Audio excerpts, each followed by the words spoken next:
Safet Rakipaj, animalist, tregon se vlonjatët i duan dhe për kujdesen, jo vetëm për kafshët e shtëpisë, por dhe për ato endacak. Rakipaj konfirmon faktin se numri personave animalist rritet nga viti në vit. Kjo për shkak se shumë persona e kanë kuptuar vlerën e një kafshë shtëpiake. Sipas Rakipajt, një kafshë në shtëpi është miku më i mirë, teksa sjell më shumë lumturi, gëzim dhe qetësi shpirtërore tek ata që kujdesen për to.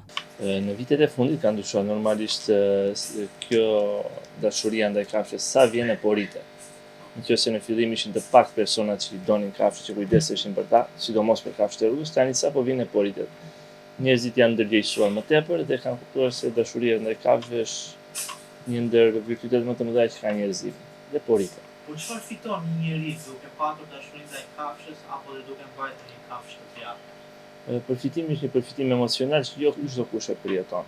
Por është e sigurt që të gjithë ata që kanë një kafshë në shtëpi, apo që kujdesen për një kafshë në rrugë, apo dhe një kafshë të afërm të tyre, e ndjejnë këtë ndjesi dhe janë më të lumtur. A ka shumë veta që kanë kafshë shtëpiake në shtëpi dhe që kujdesen siç duhen për të fundit? Pjesa më e madhe që kanë kafshë shtëpiake kujdesen siç duhen për ta.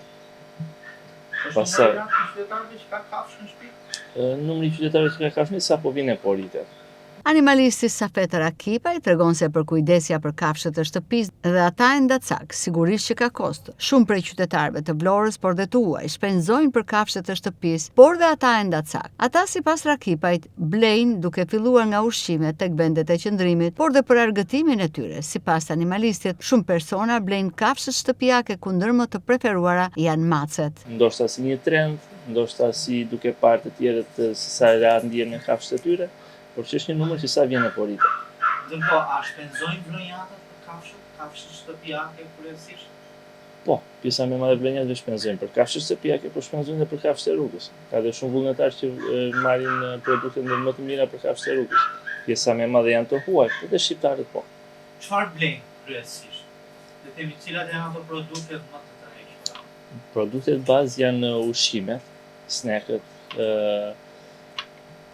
higjiena sanitare, por që ndërsa për kafshët e rrugës është antiparazitare dhe ushqime.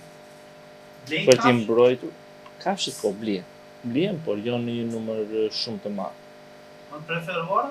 Më preferohet macet, pasi janë më të thjeshta për të mbajtur. Ka ndryshuar në realiteti dhe i turistëve vitet e fundit që të vinë në Vlorë dhe të kujdesen për kafshët, je pereke faktin fjalën tënde? Normal që po.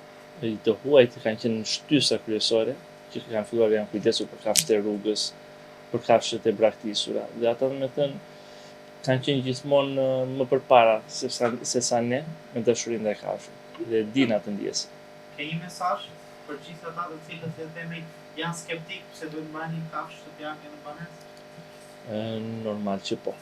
Një kafshë shtëpiake në banesë, përveç studimeve që janë bërë që të rrit lumturinë e çdo personi që ka një të tillë, është dhe një mik shumë i mirë për të moshuarit kur janë vetëm, për fëmijët e vegjël për të socializuar, por edhe për njerëzit që kanë një familje që kanë të plotësuar, një kafshë shtëpiake është një person më tepër. A e këshilloni? Patjetër që po. Jo vetëm qytetarët e Vlorës, por dhe shumë të huaj që jetojnë në qytet mbajnë në shtëpi një kafshë endacake. Shumë prej turistëve që vizitojnë Vlorën kujdesen për kafshët endacake, duke i hedhur ushqim sa herë i hasin në rrugë apo duke i strehuar ato.